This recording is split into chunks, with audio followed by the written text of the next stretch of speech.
How do you dictate a premium for what you do? And I'll tell you, the opportunities exist in so many ways. We just need to pursue ways to increase margins. If you're profitable, increase the volume, increase the margin, cut the costs. That's the way to ensure profitability. You're listening to Thrive by Design, business, marketing, and lifestyle strategies for your jewelry brand to flourish and thrive. Let's get started. Welcome to the Thrive by Design podcast, episode 161. Hey there, it's Tracy Matthews here, the Chief Visionary Officer over at Flourish Thrive Academy, and I have a really great episode in store for you today. Today, I'm going to be speaking with Mike Michalowicz of Profits First, and we're going to be talking about the surprising way to turn a profit every single year, even if your sales are slow. So back in the day, one of the things that I was really working on with my consultants and my financial advisors was to pay myself first. Let me give you a little backstory. Many of you have probably heard the story of the rise and fall of my first business, and then I started over and became highly profitable. Well, there was one thing that I learned very specifically to do during that process of reinvention at the time that I'd hired my consultants. My business was really struggling. I could barely pay my bills. In fact, I could barely pay my bills so much that I was one of those people that hardly ever got paid. I forewent is forewent even a word? I forewent a paycheck many months in a row. And in fact, my sister was working with me at the time, and there were months when I couldn't even pay her. And it really sucked. I never want you or anyone else in our community to ever be stuck in that situation, especially if this is your sole source of income, because it's really important. So anyway, I remember this one day, we were really struggling, and I went to the ATM. I was about to head to a trade show to pull out some cash for a taxi. And the bank account balance in my account was negative $2. And I was just like, oh my gosh, what is going on? This is not cool. This is not working. I cannot live this way anymore. There's got to be a better way. Like, I feel like as I'm saying this, I'm raising my hands up in the air in my recording studio in my closet, which is so funny. But this is a true story. This really happened. And so finally, I somehow gathered together the money to hire these consultants. And one of the things that they told me was that the only way that you can run a successful business is to make sure that you're profitable first. And we're going to dive into some of the things that I was doing that Mike advises back in the day about how to actually get there. Because I know a lot of you are thinking, well, my business doesn't make enough money to actually pay out profits or anything like that. Well, if you think strategically and you're working the numbers the right way, you will be profitable and you'll pay yourself your profits first. So I'm really excited about this episode today. And it was fun to be able to get Mike Michalowicz on the line. We'll also have a YouTube video coming out shortly. I have a Profits First professional even coming to speak at Flourish and Thrive live this year to teach these concepts in detail. So I'd love to invite you to join us if you haven't joined already, if you haven't already bought a ticket. Tickets are selling really quickly. We only have a couple left, but we do have some spots. The event is here in New York City in September 26th and 27th. It's just really awesome. You know, if you're traveling from out of town or you're nervous to come to the big city, I promise you it's safe and it's so fun. You can come visit the iconic Diamond District here. You can bunk up with some of your Flourish and Thrive Academy friends. You can meet other people. It's just a really great opportunity for you to kind of meet Robin and myself, network with some of our speakers, get involved with some of the influencers that we bring to the event, and meet your fellow Thrive Tribe members. It's awesome. So you can check out tickets over at flourishthriveacademy.com/FTA Live 2018. Make sure that you grab them now because you want to give yourself plenty of time to book your travel accommodations and to make sure that you get here. You know, we'll put you in a Facebook group where you can network with some of the other designers. And for those of you who'd like, there's options to share Airbnbs or hotel rooms and stuff like that. So definitely check it out. We are super excited to be hosting it again. It was awesome last year. So I wanted to share a little bit more about one of our sponsors who will also be at Flourish and Thrive Live. Very excited for this. Our sponsor for today's episode is very fittingly Accounting for Jewelers. I am so excited. Accounting for Jewelers was founded by Mariel Diaz, and I first met Mariel at a conference or an event actually here in New York City many years ago. And she walked up to me and said, "You're that girl, the Flourish and Thrive lady." And I'm like, "Yes, I am." And she was designing jewelry at the time, but really has this great passion and desire to help jewelers and designers and makers with their accounting, specifically for their jewelry businesses. She's a graduate gemologist from GIA. She's a German-trained gemstone carver and a second generation classically trained metalsmith when she consistently saw the need for organization and understanding of numbers, especially in a jewelry business. So she got a degree in accounting, worked in the corporate world for a while, and now she has a business just supporting designers, makers, jewelers in the jewelry industry. They have great services, including full service bookkeeping, registration and tax services, verification services, financial strategy and business advisory services. Plus, she has a DIY online accounting made easy course specifically set up for you designers who love to DIY and you just want to do it yourself. You don't want to hire a bookkeeper. We got you covered here. So if you want to check that out, Accounting for Jeweler also has a really amazing inventory management software called getbenchworks.com. It's a great app that you can use to manage your inventory. Anyway, if you want to check any of this out, especially the DIY course, head on over to flourishthriveacademy.com/A4J. We'll also have the link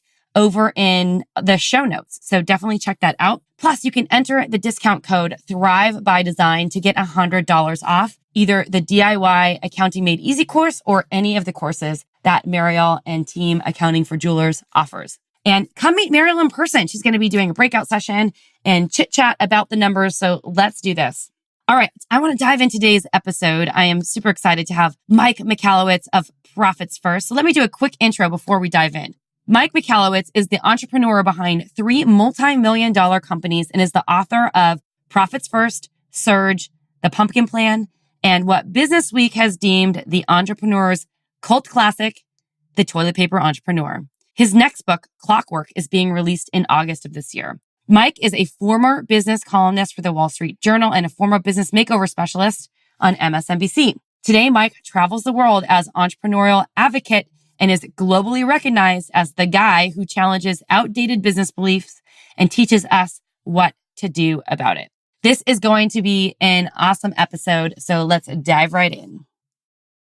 Welcome, you guys to Thrive by Design. I'm so excited to have someone that I've been following for a very long time, Mike Michalowicz, on the show today. And he's going to talk a little bit about profitability in your business and how even if you have a small business, you can still have a profitable business where you're paying yourself. So, Mike, thank you so much for being here. Tracy, thank you so much for having me. This is going to be fun. I'm super excited because I read The Toilet Paper Entrepreneur like maybe 7 years ago or so. Yeah. And I was at a dinner party, and we're going to talk about this a little bit later. And someone mentioned your book, The Profit Plan. And I read it and I was like, basically, you know, when you're like walking down the street and you're listening to something, because I listen to audiobooks and podcasts a lot. I think that's why I have a podcast. Yeah. And you know, when you're like walking down the street listening to something, especially like in city or you're in their car driving, and you're like screaming out loud to yourself and people are looking at you like you're crazy. And I'm like, yes. Totally. Well, I was doing that to your book, just so you know. So that was fun. Oh, that's awesome. That's awesome. It was super fun. So tell us a little bit, for those of people in my audience who haven't heard about you yet, because I know they're all going to be big fans really soon. Tell us a little bit about your entrepreneurial journey and sort of what brought you to this point and why you're so passionate about helping. So authorship. So I started off as an entrepreneur right out of college, grew some businesses, sold some businesses, fell in love with the process, but was never profitable during the growing of those businesses, was focused on the top line. And while the top line grew, it actually grew my stress. When I sold the businesses is when I made my profit. But it also kind of built this ignorance and arrogance, which is a deadly combination, in that I thought, if you grow businesses fast and you pump and dump them, that's where you make your money. I tried that on hyperspeed as an angel investor. I was the worst angel investor ever. I call myself the angel of death now. The angel of death is what you said. Angel of death. Yeah, every business I touched, just instantly I sucked the soul out of it and killed it. Oh my God, that's hilarious. And I lost all the money I made in selling my businesses. And that became a turning point in my life. I won't belabor it, but I mean, I lost every penny, lost my home, destroyed my family financially. My family, my wife and children stood by me, but had to start over again, went through depression even. But on the way out of it, what I did, it's interesting. There's a saying, if you had all the money in the world, what would you do? Which I now think is only half the formula. Because what it says, if you had all the money in the world, what would you do? It's almost whimsical. Like, I'd go on the beach and drink margaritas every day. Or I would do XYZ as a vocation because I don't have to worry about money. But the reality in life is, even if you're wildly successful, you usually have to worry about money. I think there's a complementary question. The first question being, if you had all the money in this world, what would you do? The other question is, if you had no money in this world, what would you do? Because that is the path to sustainability. If you had all the money and you had no money, when the answer is the same, now we found our path. Well, the answer for me was being an author. I said, if I had all the money in the world, I'd be an author because I think it can impact the most people. And I also believe it's the vocation that could support my life financially. Yeah. So that's when I made the all-in bet on it. I've written 4 books now. Profit First is my most popular book. You can see if you're watching the video strategically. I like it. That's what I said right when we started. I'm like, I like the advertising. I also wrote The Pumpkin Plan. The Pumpkin Plan is about growth, surge, and then Toilet Paper Entrepreneur you referenced. Every book I've written, quite frankly now, and I didn't even realize when I was doing it, was to correct my own erroneous ways. I didn't understand how to manage profit, so I had to figure it out, and it became a book. I didn't know how to grow a business healthily, organically. I wrote a book about it. Toilet paper, bootstrap. I didn't know how to bootstrap properly from the beginning. I wrote a book about it. So I believe, I don't know if it's true for everyone, but what we do as a vocation ultimately is we're serving ourselves. What I do as an author, I'm actually trying to fix myself. What I teach is what I'm actually trying to learn. And I think that's true for all of us. And that's brought me to this point today. Just the final component. I'm still an entrepreneur. I have another business that I'm running today of accountants and bookkeepers. It's a membership organization. It's wildly successful in regards to it's achieving all of the impact I wanted to achieve. It's a profitable business to boot. And so it brings me joy. But my number one focus, my full-time commitment is being an author. The business is just a really nice secondary benefit. That's so fun. Okay, so you briefly mentioned what your books are about, because my next question was going to be, you've written all these books. I've read and or listened to the book. Still call them books on tapes because I'm so old school. Yeah, I love it. Yeah. At least you don't say 8-track, right? I know, right? Books on tape, because that's how when we used to work back in my studio in San Francisco. I'm in New York City now, but when I used to be making jewelry back in the day in the 90s, we would listen to books on tape or NPR or something because we couldn't read or whatever. So I got hooked on that, and I'm an audio learner. But I listened to Profit First and The Pumpkin Plan and read The Toilet Paper Entrepreneur. I don't know about Surge. So why don't you tell us just briefly what all your books are about? Yeah, and each one I wrote kind of built on the next. I'll start with The Toilet Paper Entrepreneur. That was my angry teenage years, effectively. My first book just came out kind of angry, but it's not an angry book. It's kind of a retaliation against the belief that we need to follow what we see on the cover of Inc. magazine. Sarah Blakely, Mark Zuckerberg, whatever names they are, we see them and say, oh my God, Sarah Blakely, she built $1 billion business out of her garage using basically spandex to hold in your tummy. And, she's a genius. Why am I not doing that? And clearly I need to follow her path. The thing I rage against those are the lottery winners of entrepreneurship. Mm-hmm. And if you think that a lottery winning strategy, like putting all your money into lotteries is a good financial strategy, you're totally dangerously mistaken. That is a freak chance. They were in the right place, right time, and God bless them. And I'm not saying they didn't make an effort to make it happen, but I'm saying if you were in that same place at the same time, it would happen to you. The reality is the majority of us, it won't happen. It's much more of a longer play and just takes concentrated effort. So the Toilet Paper Entrepreneur is, how do you stick with it in the long game when you don't have resources, network, finances? How do you bootstrap your way? It's the ultimate, I hope, bootstrapper's guide. My second book was The Pumpkin Plan. Once you get your business going, how do you get that organic, healthy growth going? How do you hit that growth curve? And I think a lot of businesses are trying to do investments in Facebook ads or whatever. They're dumping money in, but there's actually an internal strategy that costs nothing of amplifying your best clients and seeking to clone them. It's actually a strategy used by pumpkin farmers. That's how the Pumpkin Plan came about. Right after that, I followed up with Surge. Surge was this realization that once we identify a community that we can serve better than anyone else, that communities go through movements or shifts. Their interests wane, fade, grow over time. And we just have to watch these, I call them wave patterns. Yeah. If we can put ourselves in front of an imminent wave, a shift in the market actually carries us forward. People come flocking to you when you're one of the few suppliers that catches and is serving their new interest. So that's what Surge is, catching waves. And then the most recent book is Profit First. And that is a new paradigm, I hope, on profitability. We've actually been all told the profit last formula. Yeah. It's profit's the bottom line, profit's the year end. I call BS on all that, because when something comes last, it means it's not important or can be ignored or delayed. I believe profit is the most important thing of business. It brings our sustainability. It supports our life. It removes stress. And therefore, the formula is so simple. Every time you make a sale, take your profit first and then run the business off the remainder. This is why I was so excited after I listened to your book on tape. And after I was talking about this, because I told you briefly, we just met each other now, but I told you briefly about my story in 5 seconds before. Yeah. But had a business, a jewelry business that was very successful for many years, and then it wasn't when the economy crashed. And as we started to grow, it became much more expensive to run the business. So the first thing that was cut was paying myself or paying some of the people on my team. Well, the person I didn't pay was my sister. So she was willing to step back a little bit. Yeah. But I was paying everything else before I was actually paying myself first for a while, when things were tough. And that caused me so much stress, sleepless nights. I couldn't show up in my business properly. And it had all these really bad side effects down the road. And I ended up hiring these consultants. And the first thing that they did, and this is why I was so excited to read your book, and this is what I teach here at Flourish and Thrive too, is to take a look at everything first and then start paying yourself first, figuring out how to pay yourself first, understand how much it's going to cost you to actually pay yourself first and basically your break-even point. Because I think that is something especially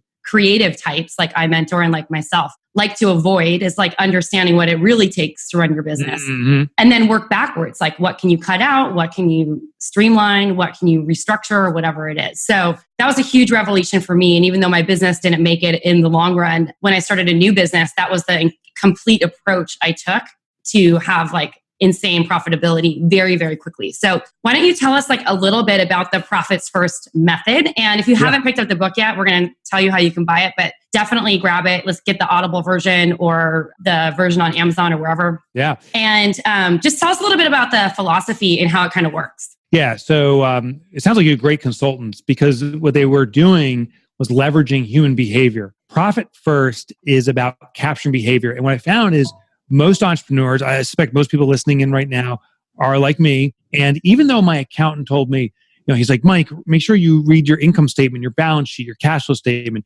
know all these different metrics, your KPIs, your budget. Yeah. I didn't do any of that stuff. I know. You don't have time.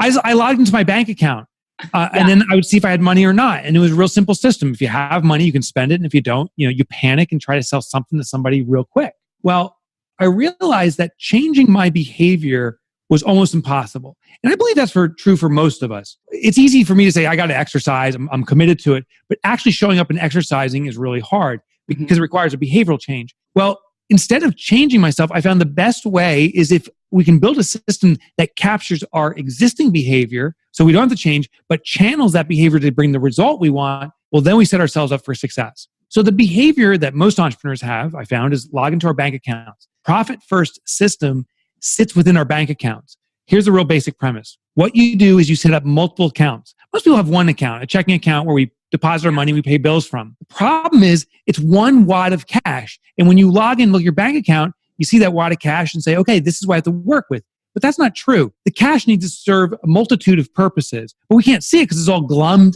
together. Yeah. So what we do is we set up multiple accounts. I call it the foundational 5. Here's what they are real quick. The first account is called the income account. This is a depository account, meaning all your money goes in there, but you never, ever, ever use money from that account. It's simply a display of the inbound cash. The next account is called profit. This is an account that we're going to allocate a percentage of that income toward profit. Next account is called owner's comp, then tax, and then operating expenses. Here's how they work again. Income is a serving tray of cash for the business. You never eat off of a serving tray, just like you wouldn't at home. Yeah. Profit account is a reward for doing what's courageous. You started a business. 97% of the world population has never and will never start a business. You started a jewelry company. That's pretty freaking miraculous, actually. And what we're going to do is reward you for having that courage. Public companies do this. If you own stock, I happen to own Ford, not a stock tip, by the way, but I own Ford. Ford sends out quarterly profit distributions. They give quarterly profit distributions to the risk takers who are the shareholders, because the stock could go up or it could go down. Your stock and your business could be a wild success, and I hope it is. Some businesses, unfortunately, many fail. So this is a reward for taking on that risk. Next account, owner's comp, is your salary. It's your lifestyle. You are the number one employee for your business. If you're a solopreneur, you're the number one and the only one. Yeah. If you have a few employees or subcontractors or part-timers, you are still the most valuable employee. No one is as driven as you. No one can sell as well as you. No one is as committed as you. No one can design as well as you. You are the world's best employee, and therefore we need to pay you for that. That's the owner's comp. The owner's comp is to support your lifestyle as an employee. Different than profit. Profit's a reward for owning a business. Owner's comp is a reward for being the best employee. Next account's called tax. We have to reserve money for the government because that tax bill will come. We are legally obligated. We are effectively an agent for the government. You can now call yourself a federal agent. Congratulations. You are a federal agent because it's mandatory by law that you must reserve money and give it to the government. So we're going to have the business reserve it on our behalf. The last account is our operating expenses. You got to buy, the gems, the accessories, all those elements you need. It comes out of operating expenses. You need to pay your employees, staff, rent comes out of the operating expenses. And here's the final thing I want to share. Always go in that sequence. Income comes in, we allocate our profit first based upon a predetermined percentage. Allocate your pay, then take care of your taxes, and the remainder goes to operating expenses. If you don't have enough money to pay your bills, and in many cases, as you set the system up, you may not, that is your business telling you, if you can't pay your bills, you can't afford your bills. We are reverse engineering profit here. If you want to be profitable, if you want to pay yourself, if you want to take care of your legal obligation to pay taxes, you must run off of these operating expenses. So you've reverse engineered your profitability. And if you can't pay your bills, there's only two things you can do. One is cut costs, and that's usually possible, 10, maybe 20% for many businesses, unnecessary costs. But the bigger thing is you must increase margin. How do you dictate a premium for what you do? And I'll tell you, the opportunities exist in so many ways. We just need to pursue ways to increase margins. Okay, that's interesting. And increase margins and or sell more. Yeah, well, yeah, volume, right. If you're profitable, increase the volume, increase the margin, cut the costs. That's the way to ensure profitability. Yeah, so this is like what we talk about all the time over here at Flourish and Thrive is like a lot of designers are underpricing their work. They're selling at wholesale prices, direct to consumer, when they should really be, making sure that they're getting the right markup for that piece of jewelry. And I think it's a huge problem. I don't think people realize how much they're underserving themselves because in my industry, there's this belief that if you compete on price, which it's a false belief, but if you compete on price, that you're going to sell more. And it's been proven. It's a fatal flaw. And ironically, that's true with almost every industry I've been in is, if I sell at a cheaper price, more people will buy. There was a study, and there was a book called Influence. Oh yeah, I read it. All right, it's right there. It's awesome. There's a study about a jewelry designer. Yeah. Specifically in that book. And here's what they found. This jewelry designer designed a particular line that was not selling. Mm-hmm. I remember this story. Yeah. So her little store is next to a cruise line where it docks. She leaves the store and so frustrated that this line's not selling, she tells her store manager, I'm going away for the day, cut the price in half. So one half. The owner comes back the day after and all the jewelry's gone. And she says, it worked. Cutting the price, people buying price. And I'm happy we discounted it in half. And the store manager said, I didn't cut it in half. I doubled the price. I thought that said ×2, not 1/2. Oh my gosh.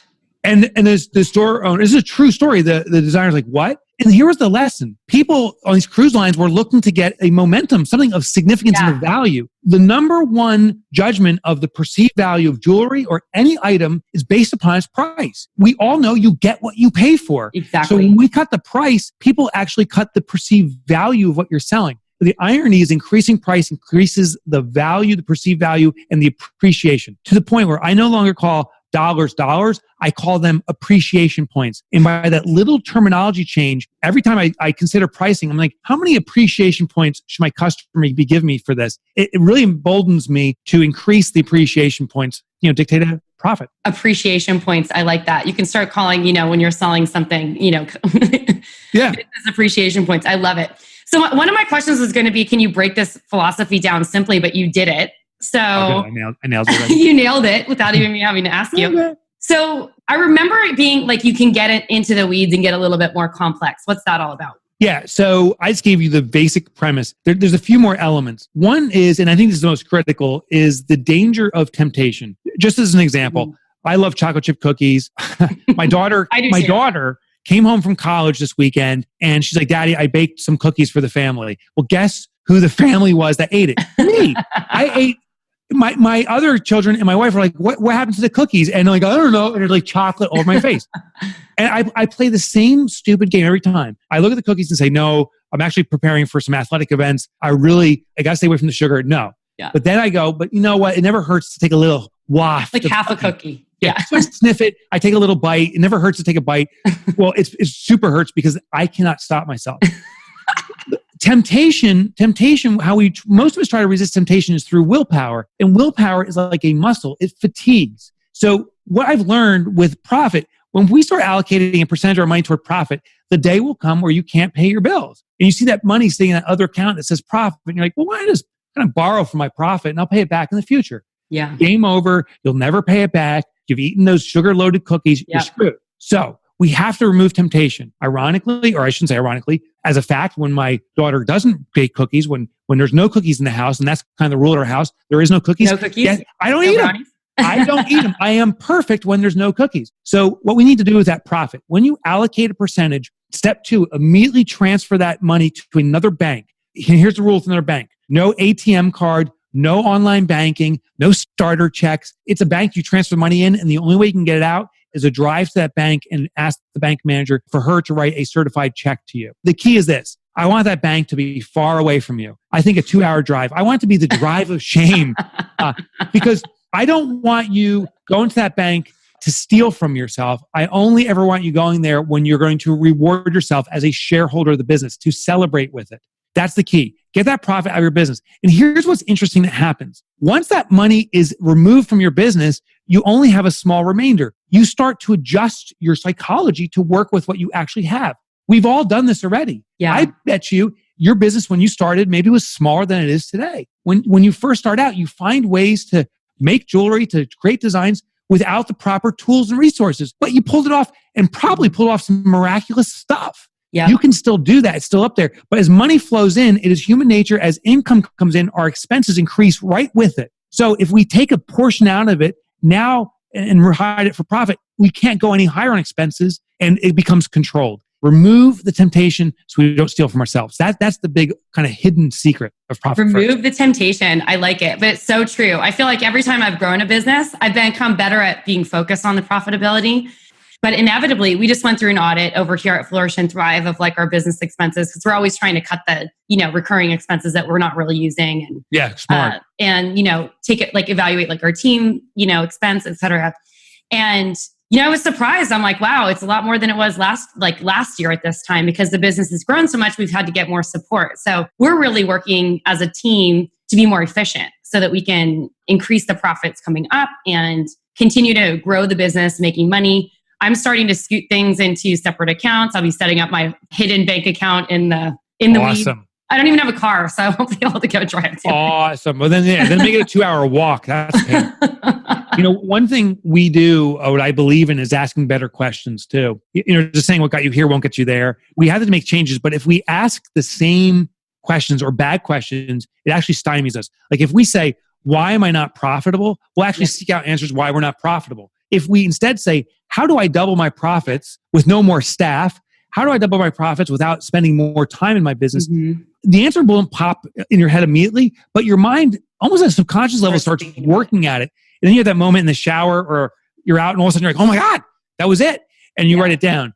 And maybe you don't nail it out of the park, but you make a step forward. So one of the key elements to progressing our business forward is to really ask empowering, better questions. Better questions. I like that. What are some of the favorite questions that you like people to ask themselves about their business? Well, a radical one. How can I double my profits? Okay. Yeah, that's the radical one. How do I double my profit with half the effort? That's my most radical one. I always ask myself that. That's a good one. And immediately I'm like, that's impossible. That's impossible. And then I start thinking, well, maybe I can do this and that, and maybe I won't get all the way there. But then these things start adding up. And sure enough, we, in the last year, doubled our profits and halved our effort to get there in my own business. So it's definitely doable. Amazing. Another question I ask is, who outside my industry is someone I want to aspire to copy? Here's the thing. Yes. If you look at other people in your industry, you're going to start having this circuitous conversation. It becomes very incestuous. Yep. I'm an author. I love hanging out with other authors. The only thing is we talk about the same 10 things over and over again. So there's nothing new.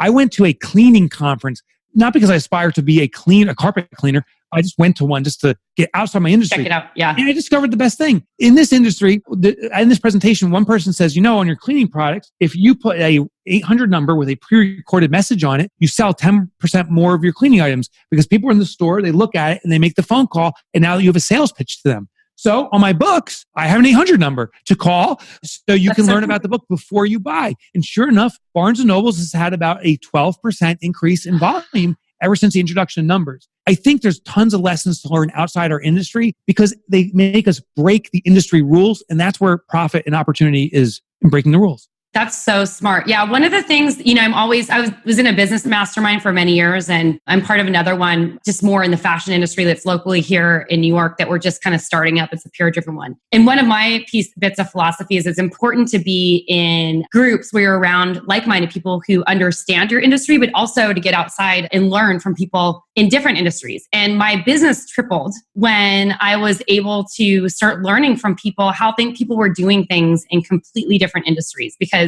what we do with a physical product-based business is so different than someone technically with like an information business. But part of the reason why my second jewelry business was so successful is because I was taking things that I learned from content marketing practices, which were not common at the time in the jewelry industry. It's something I teach now, different types of email marketing practices that were very prevalent in, the info product world where, they're doing like upsells and downsells or just different sorts of hooks and content hooks in there that ended up being like super relevant. So there's so much that you can learn by from other industries. It was funny. I just returned from India. I was out there for 2 weeks. Part of my trip out there was mostly about profit first, but I met with a amusement park, kind of the Disney, if you will, or Six Flags is probably better.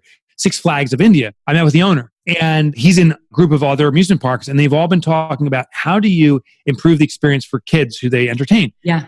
And I sat down with him and I said, I don't know if that's even your customer. He's like, what do you mean? I said, I think it's the parent. The parents are looking to give their kids entertainment, but also a break for themselves from the routine. And while we were out there, we ran a quick focus group of parents, and it was a whole different paradigm. Instead of these crazily amazing rides that kids rave about, the focus came about how do we give the parents a more relaxing experience instead of running around chasing kids? And it became this big paradigm shift. I don't know if that would ever happen when you have that internal conversation with people that have the same problem. So I love what you're doing. I just wanted to acknowledge that. Getting outside your industry, all of a sudden, it can give you a radically new perspective. Absolutely. And, the fun thing about this mastermind that we're starting to form here is that now that I've done like all these different kinds of industries, a lot of these people come from traditional, like some of them are buyer, like one of them is buyer for Saks. The other one was the director of merchandising for Anthropologie. They're thinking about career shifts, like the state of, as we're starting to age and get a little older. I mean, we're still all 25 maybe, but a lot of my friends are starting to age out of their jobs, not necessarily in the fashion industry, but my friends in finance are, getting replaced by younger people. So it's like, how do you pivot and think strategically outside of your industry to stay relevant and also continue to grow what you're doing, which I think is really important. Yeah. And now we're kind of flying back and forth. I want to mention the word pivot. It's funny. I was just interviewed about pivot, and I think that's half the formula. So I just want to add a little component. Yeah. The concept of pivoting is to, at least from the customer perspective, I know you're talking about our own pivots to satisfy career moves, but a pivot in regards to the customer is we look at what the customer is buying. And if they're not buying effectively, we adjust our offering to match what the customer wants more and sell more. And we keep on pivoting, adjusting our offering until we nail what the customer wants. I believe that's only half the formula because I've seen businesses that have pivoted into a business that the owner hates. Yeah. Like, this wasn't even the original idea. Like my original idea was this, and now I'm doing that, and I hate it. Customers are buying, but I loathe my experience. I believe the other element is satisfying our soul. So I think it's actually aligning is the better choice of words. That we have to look at what the customer wants. We surely have to adjust to them because without any income, we're stagnant, we're dead. But we also have to constantly check back, is this still satisfying what my calling is, what my soul wants to do, what my passion's about? And if we stay in alignment with that and what the customer wants, that's where we have explosive growth because it's backed by explosive energy. Exactly. You have to be excited about what you do and be behind it and get in that like excitement and wave. And I think that's something, do you know what the Colby is? Colby Index? Yeah, the assessment, the entrepreneurial assessment. Yeah. Well, I'm a 10 on Quick Start and I'm like really low on everything else. I get you're right. I get like bored super quick. So like for me, I'm always like, new idea, bright, shiny thing.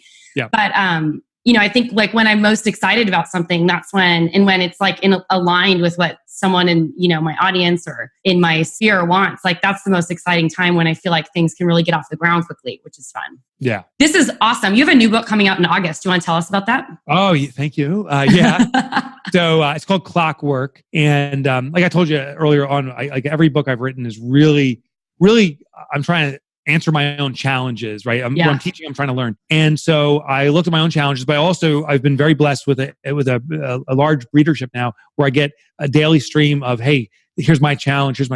And the common theme is time. no one has time. Yeah. And what I found is it's kind of like Maslow's hierarchy of needs. The base need is profit. If you don't have any money coming in, that's where all the focus is. It's so stressful to be impoverished, right? Yeah. What I call entrepreneurial poverty. But the next level up is once you start making some degree of income and there's some kind of sustainability and predictability, then we start saying, I need time back.